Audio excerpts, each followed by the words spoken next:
guys, this is Naman Pathak and welcome to all in Digital Vidyapeeth. Guys, in this video, we will discuss about two more important topics. The first one is measure of performance of data compression algorithms, and the second one is modeling and coding with the help of suitable examples.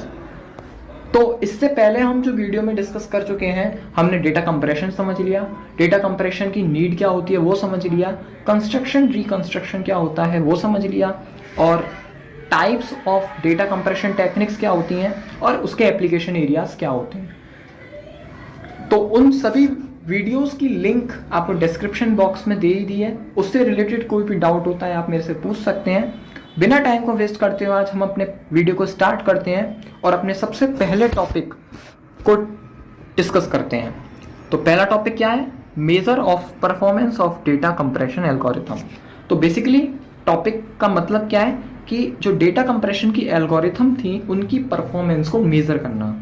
तो basically जितनी भी हमारी compression algorithms होती हैं उनको evaluate करने के हमारे कई सारे तरीके हैं।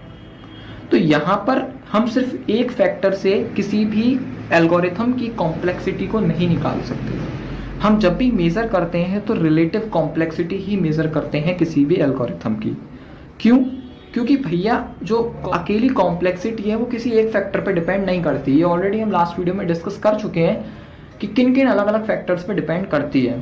तो सबसे पहली जो चीज़ें हैं, अब रिलेटिव कॉम्प्लेक्सिटी है, मतलब किसी ना किसी चीज़ से तो रिलेट करेगी। जो हम वर्ड यूज कर रहे हैं रिलेटिव कॉम्प्लेक्सिटी है तो किसी ना किसी चीज से रिलेट करेगी, तभी तो हम कह रहे हैं। तो वो पहली चीज क्या है कि हमारी जो मेमोरी रिक्वायर्ड है किसी भी एल्गोरिथम को इम्प्लीमेंट करने के लिए वो कितनी है, इस पर डिपेंड करेगी। अब कोई भी एल्गोरिथम किसी भी पर्टिकुलर मशीन पर कितना फास्ट काम कर रही है इस पर डिपेंड करेगी। अमाउंट ऑफ कंप्रेशन कितना है, कितना रेशो है, उस पर डिपेंड करेगी। और सबसे मोस्ट इम्पॉर्टेंट कि जो हमारी रिकंस्ट्रक्शन फाइल बनी है या रिकंस्ट्रक्टेड फाइल बनी है वो हमारी ओरिजिनल फाइल से कितनी रिसेंबल करती है, मतलब कितना ज़्यादा से ज़्यादा मैच करती है, कितना ज़्यादा से ज़्यादा वो दोनों इक्वल होती हैं। जितना ज़्यादा इक्वल होंगी हमारा कंप्रेशन होने के साथ साथ क्या होगा, डेटा या फिर इंफॉर्मेशन का जो लॉस होगा वो ना के बराबर होगा। तो यहाँ पर सबसे ज़्यादा जो लॉजिकल वे है किसी भी कंप्रेशन एल्गोरिथम को एक अच्छे तरीके से मेजर करने का वो है कंप्रेशन रेशो।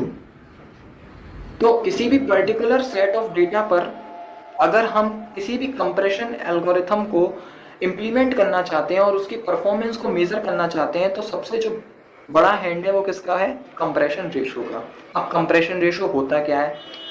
तो जो हमारी नंबर ऑफ बिट्स किसी भी डेटा में रिक्वायर्ड थी बिफोर कंप्रेशन और नंबर ऑफ बिट जो रिक्वायर थी आफ्टर कंप्रेशन, उन दोनों का जब हम रेशो ले लेते हैं तो हमारा क्या बन जाता है? कंप्रेशन रेशो बन जाता है। मैथमेटिकली अगर हम देखा जाए तो क्या लिख सकते हैं?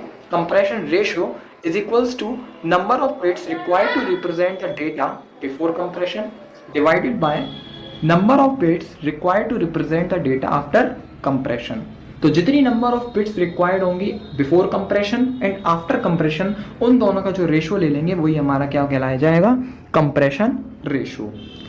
एक बात तो हो गई, ये एक तरीका है, ये लॉजिकल तरीका है जिससे हम क्या कर सकते हैं, किसी भी कंप्रेशन एल्गोरिथम की परफॉर्मेंस को मेजर कर सकते हैं। अब दूसरा तरीका क्या है किसी भी कंप्रेशन एल्गोरिथम को मेजर करने का, कि हम उसके किसी भी एक सिंगल सैंपल, किसी भी एक सिंगल टेक्स्ट, किसी भी एक सिंगल मल्टीमीडिया को रिप्रेजेंट करने में जितनी नंबर ऑफ बिट यूज हुई हैं उनका एवरेज निकाल लेते हैं। अगर हम एवरेज निकाल लेते हैं तो उससे भी हम क्या कर सकते हैं, किसी भी कंप्रेशन एल्गोरिथम की परफॉर्मेंस को रिपोर्ट कर सकते हैं, उसको भी निकाल सकते हैं।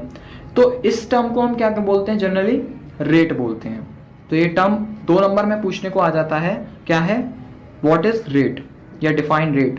तो मतलब रेट का जो डेफिनेशन है वो बहुत सिंपल है कि हम क्या करेंगे, जितनी नंबर ऑफ बिट्स की रिक्वायरमेंट होगी किसी भी एक पर्टिकुलर सैंपल या पर्टिकुलर टेक्स्ट, पर्टिकुलर मल्टीमीडिया को रिप्रेजेंट करने के लिए, तो उनका हम क्या कर लेंगे? एवरेज ले लेंगे और वही हमारा क्या आ जाएगा? रेट निकल के आ जाएगा।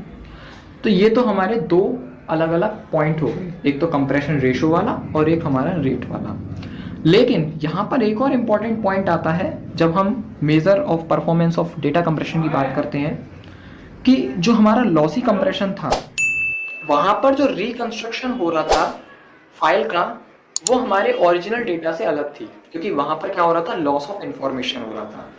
तो किसी भी कंप्रेशन एल्गोरिथम की जो एफिशिएंसी है उसको डिटरमाइन करने के लिए हमें क्या पता होना चाहिए, उन दोनों के बीच में जो क्वांटिफाई आया है, उन दोनों के बीच में जो हमारी रिकंस्ट्रक्टेड फाइल है और जो हमारी ओरिजिनल फाइल है, उन दोनों के बीच का जो डिफरेंस आया है वो पता होना बहुत ज़रूरी है। ठीक है, अब उसको कैसे, हम अलग अलग तरीके हैं उनको पता लगाने की, तो हम उनको कैसे पता लगा सकते हैं वो देखते हैं। तो एक यहाँ पर भी एक और इम्पॉर्टेंट टर्म आता है, डिस्टॉर्शन।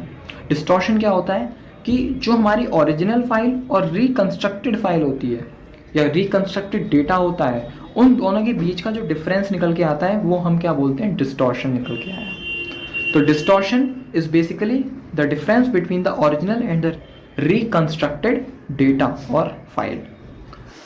अब लॉसी टेक्निक्स जितनी भी होती हैं वो जनरली उस टाइप के डेटा को कंप्रेस करने में यूज होती है जो हमारे एनालॉग सिग्नल्स होते हैं, जैसे हमारा स्पीच हो गई, जैसे हमारी वीडियो हो गई। क्यों हो गई, क्योंकि भैया स्पीच जो होती है वो एक ऐसी चीज़ है जिसमें से अगर कुछ पार्ट मिस भी हो जाए, जैसे एग्जाम्पल के तौर पे कोई स्पीच हुई और उस स्पीच को रिकॉर्ड किया गया। अब रिकॉर्डिंग के वक्त जब उस स्पीच को किसी को दिखाया जाएगा तो वहाँ पर हमें लगा कि किसी इस स्पीच में ये वाली लाइन इतनी इंपॉर्टेंट नहीं है जो दिखाई जाए, तो हम क्या कर देंगे, उसको कट कर देंगे। तो इन्फॉर्मेशन का तो लॉस हुआ, बट जो एक्चुअल इन्फॉर्मेशन जो हम तक पहुँचनी चाहिए थी या हमारे जो रिसीवर था वहाँ तक पहुँचनी चाहिए थी वो पहुँच जाएगी। और सिंपल वे में समझाऊँ, वीडियो की अगर मैं बात करूँ तो क्या होगी, जैसे मैंने वीडियो रिकॉर्ड करी, रिकॉर्डिंग के वक्त मुझसे बहुत सारी गलतियां हुई। अब मैंने जो डेटा आपको पुट किया, जो आप मेरा आउटपुट देखोगे वो क्या होगा, उसमें वो गलतियों को मैं क्या कर दूंगा, हर जगह से कट कर दूंगा। मैं उस हर चीज़ को ट्रिम कर दूंगा। उस ट्रिम से क्या होगा, आपके पास जो वीडियो पहुंचेगी वो बिल्कुल एक सही वीडियो पहुंचेगी और आपको शायद ही लगे कि इसमें कुछ गलती भी करी थी। तो वहां पर क्या हुआ, डेटा का लॉस हुआ, इंफॉर्मेशन का लॉस हुआ, बट जो एक्चुअल इंफॉर्मेशन थी, जो इंपॉर्टेंट इंफॉर्मेशन थी वो कन्वे हो चुकी है रिसीवर एंड तक। तो यहाँ पर हम क्या बोलेंगे कि जितनी भी लॉसी टेक्निक्स होती हैं वो यहाँ पर हमारी एनालॉग सिग्नल्स में यूज होती हैं, जैसे स्पीच और वीडियो हो गया। और वो भी समझ में आ गया होगा कि क्यों यूज हो रही है, क्योंकि यहाँ पर लॉस ऑफ इन्फॉर्मेशन जो हो भी रही है वो ऐसी कोई खास इन्फॉर्मेशन लॉस नहीं हो रही जिससे हमारे रिसीवर पर फर्क पड़ेगा।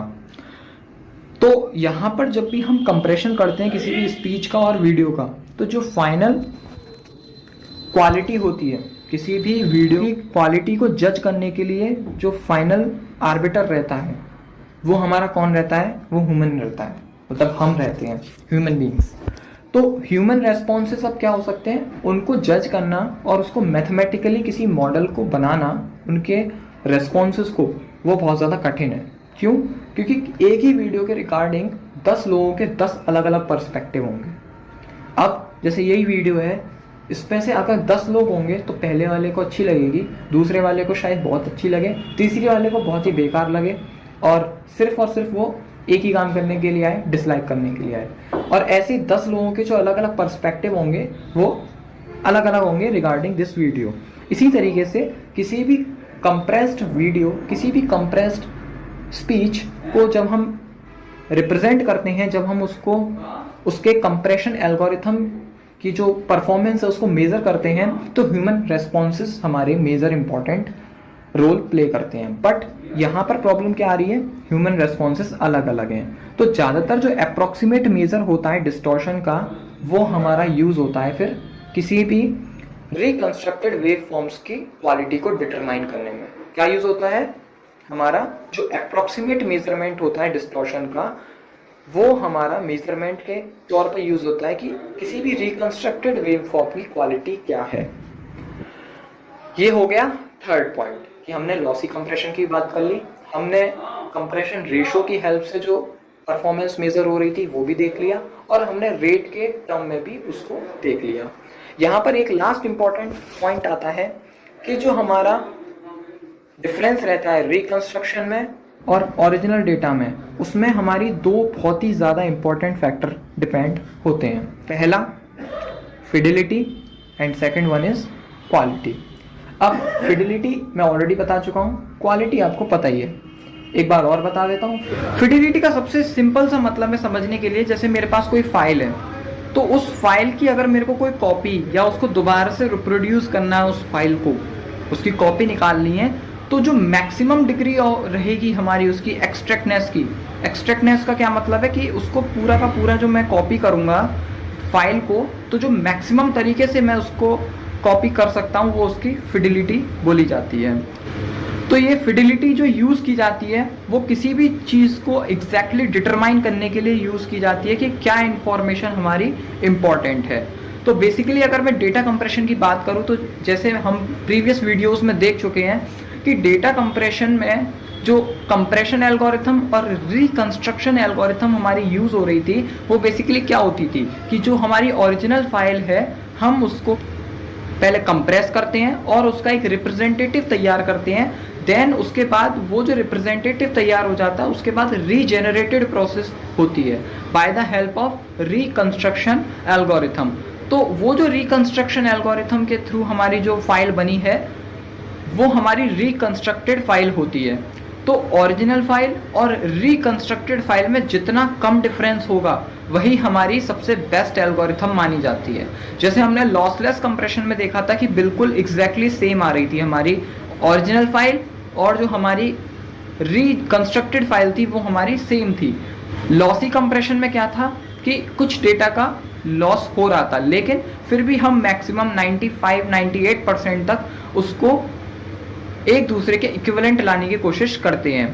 तो बेसिकली जो मेजरमेंट के टर्म में यूज़ हुई है ये फिडिलिटी और क्वालिटी, तो यहाँ पर भी यही मतलब है कि हम किसी भी फाइल को जो ओरिजिनल फाइल है हम उसमें से कितना ज़्यादा एक्सट्रैक्ट कर सकते हैं जब हम उसकी कॉपी करेंगे या उसको दोबारा से रिप्रोड्यूस करेंगे। तो फिडिलिटी हमारा एग्जैक्टली क्या डिटरमाइन करता है कि जो हमारी एक्चुअल इन्फॉर्मेशन है वो क्या है और क्या इंपॉर्टेंट इन्फॉर्मेशन हमको एक्सट्रैक्ट करनी है। तो यहाँ जो यूज़ हो रहा है कि हमने बोला फिडिलिटी और क्वालिटी, इन दोनों पर भी हमारी परफॉर्मेंस डिपेंड होती है। तो वो इसलिए इम्पॉर्टेंट है क्योंकि फिडिलिटी की बात करूँ या मैं क्वालिटी की बात करूँ, दोनों ही हमारी क्या बता रही हैं, उसकी एक्सट्रैक्टनेस को बता रही हैं। क्वालिटी भी वही बता रही है कि जितना हमारा ओरिजिनल फाइल और रिकंस्ट्रक्टेड फाइल में डिफरेंस कम होगा, मतलब डिस्टॉर्शन जितना कम होगा उतना ही ज़्यादा हमको बेस्ट कंप्रेस्ड डेटा अवेलेबल होगा। मतलब डेटा कंप्रेस भी हो चुका होगा और इन्फॉर्मेशन का लॉस भी हमारा ना के बराबर हुआ होगा। तो इसी से आप समझ सकते हो कि जब फिडिलिटी या फिर मैं क्वालिटी की बात करूं ये हमारी हाई होगी तो जो डिफरेंस होगा हमारा रिकंस्ट्रक्टेड और ओरिजिनल फाइल का वो स्मॉल होगा। तो फिडिलिटी और क्वालिटी ये दोनों इसलिए इंपॉर्टेंट टर्म है क्योंकि इन दोनों की जो डिग्री है वो डेटा कंप्रेशन के मेजरमेंट के वक्त या परफॉर्मेंस के वक्त उसके वो हमारी हाई ही रहनी चाहिए। ये जितनी ज़्यादा हाई होगी डिफरेंस रिकंस्ट्रक्शन का और ओरिजिनल फाइल का उतना कम होगा और उतनी ज़्यादा ही बेटर तरीके से हमको डिग्री होगी हमारी डेटा कंप्रेशन की वो मिलेगी। तो ये इसलिए बहुत ज़्यादा इम्पॉर्टेंट है। तो होपफुली गाइस आपको ये वाला जो टॉपिक है measure of performance of data compression techniques ये समझ में आया होगा। तो एक पॉइंट हमारा कवर हो चुका है। आज की वीडियो का नेक्स्ट टॉपिक डिस्कस करते हैं कि what is modelling and coding with the help of suitable examples. तो इसको समझने के लिए आपको ये पता होना चाहिए कि जब भी हम किसी भी डेटा कंप्रेशन एल्गोरिथम को डेवलप करते हैं, उसका डेवलपमेंट करते हैं, तो हमारे पास काफ़ी ज़्यादा वैरायटी ऑफ डेटा प्रेजेंट होता है। अब उस वैरायटी ऑफ डेटा को हम दो फेज में डिवाइड कर देते हैं। पहला फेज होता है मॉडलिंग फेज और दूसरा फेज होता है कोडिंग फेज। तो मॉडलिंग फेज जो होता है उसको डिस्कस करते हैं। इस फेज में हम क्या करते हैं, जितना भी हमारा रिडंडेंट या फिर सिमिलर चीज़ें उस डेटा के अंदर प्रेजेंट होती हैं उस इंफॉर्मेशन को एक्सट्रैक्ट करने की कोशिश करते हैं। जब हमारा वो एक्सट्रैक्ट हो जाता है तो उस रिडंडेंसी जो थी डेटा की उसको हम किसी ना किसी एक मॉडल में शो कर देते हैं, किसी भी मॉडल में उसको शो कर देते हैं। अब ये मॉडल जो अपना बिहेवियर शो करेगा वो किसी भी डेटा कंप्रेशन एल्गोरिथम के बेसिस पर ही करेगा। दूसरी तरफ जो परफॉर्मेंस होगी किसी भी एल्गोरिथम की वो पूरी की पूरी डिपेंड होगी कि जो हमारा मॉडल है वो कितना ज़्यादा बेटर फॉर्म हुआ है। कोई भी हमारी जो डेटा कंप्रेशन एल्गोरिथम थी उसकी परफॉर्मेंस को बताता है कि वो कितनी ज़्यादा बेटर है, कितनी ज़्यादा ख़राब है। तो मॉडल के थ्रू हम बेसिकली क्या फाइंड आउट करते हैं, उसकी परफॉर्मेंस का मेजरमेंट करते हैं। तो ये हो गया मॉडलिंग। तो गाइज नेक्स्ट आता है हमारा कोडिंग फेज़। तो ये हमारा सेकेंड फेज़ होता है आफ्टर मॉडलिंग। तो ये बेसिकली हमारा जो भी मॉडल है उसका डिस्क्रिप्शन बताता है, उसको डिटेल में बताता है, और साथ में जो हमारा डेटा है वो हमारा जो मॉडल एनकोड हुआ है, ऊपर मॉडलिंग फेज़ में जो हमारा मॉडल एनकोड हुआ है उन दोनों के बीच के डिफरेंस को डिटेल में बताता है। ठीक है, ये हमारा कोडिंग फेज़ हो गया। जनरली जो हम कोडिंग यूज़ करते हैं वो बाइनरी डिजिट की हेल्प से उनका यूज़ करते हैं। जो एनकोडिंग हम शो करते हैं वो by the help of binary digits. As an example, अगर मैं किसी भी सीक्वेंस ऑफ नंबर्स कंसीडर करता हूँ, जैसे 9, 10, 11, 12, 13, और अगर मैं उसको एग्जामिन करता हूँ और उसके जो डेटा है उसके स्ट्रक्चर को थोड़ा सा एक्सप्लॉइट करता हूँ, उसको जब ग्राफ पेपर पर शो करने की कोशिश करता हूँ एज ऑन स्ट्रेट लाइन, तो मैं क्या कर सकता हूँ, उसको मुझे एज एन लीनियर इक्वेशन में मॉडिफाई करना होगा। क्योंकि हम अपनी प्रीवियस क्लासेस जो हमने 9, 10 में पढ़ा है कि किसी भी स्ट्रेट लाइन को शो करना है तो उसके लिए हमें क्या चाहिए, लीनियर इक्वेशन की रिक्वायरमेंट है। या फिर अगर कोई लीनियर इक्वेशन है तो हमेशा क्या करेगी, एक स्ट्रेट लाइन ही ड्रॉ करेगी। तो अगर मैं इस वाले सीक्वेंस को 9, 10, 11, 12, 13 को रिप्रेजेंट करना चाहता हूँ इक्वेशन की फॉर्म में, तो मैं क्या करूँगा, x = y + 9 कर दूंगा। तो ये मेरी क्या हो गई, एक लीनियर इक्वेशन हो गई। और दूसरा, अगर मैं y की जगह 0, 1, 2, 3 एंड सो ऑन पुट करता रहा हूँ तो मेरे को क्या मिल जाएगा, 9, 10, 11, 12, 13 अप टिल लास्ट तक मेरे को मिल जाएगा। तो ये हो गया मेरा एक कोडिंग सीक्वेंस कि मैंने क्या किया, उसको कोड करके दूसरी फॉर्म में लिख दिया।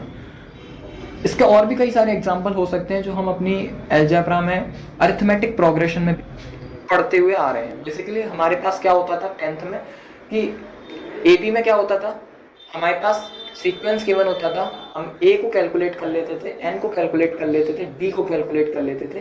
A + N - 1 × D लगा के हम उसकी nth टर्म को फाइंड कर लेते थे, या जो भी नंबर ऑफ टर्म हमें कैलकुलेट करनी है उसको हम फाइंड आउट आसानी से कर लेते थे। nth टर्म भी बता देता था वो बेसिकली। तो ये हो गया हमारा कोडिंग फेज। तो होपफुली गाइस आपको ये तीनों ही टॉपिक समझ में आए होंगे। तो सबसे पहले हमने जो डेटा कंप्रेशन थी उसकी परफॉर्मेंस को मेज़र किया था। नेक्स्ट हमने उसी के एक इम्पॉर्टेंट दो टर्म थे उनको जो डिवाइड किया गया था मॉडलिंग और कोडिंग फेज में, उसको हमने डिस्कस किया। तो आज की वीडियो में इतना ही, मिलते हैं नेक्स्ट वीडियो में। जो भी डाउट होते हैं इस टॉपिक से रिलेटेड आप मेरे को कमेंट कर सकते हैं कमेंट बॉक्स में। उससे रिलेटेड जितने भी आंसर्स मैं दे पाऊँगा वो देने की कोशिश करूँगा। और एक रिक्वेस्ट मेरी लास्ट में ये रहेगी कि आप मेरी वीडियोस को लाइक करें, ज़्यादा से ज़्यादा सब्सक्राइब करें डिजिटल विद्यापीठ को, शेयर करें वीडियो को। Thank you guys, take care, bye bye.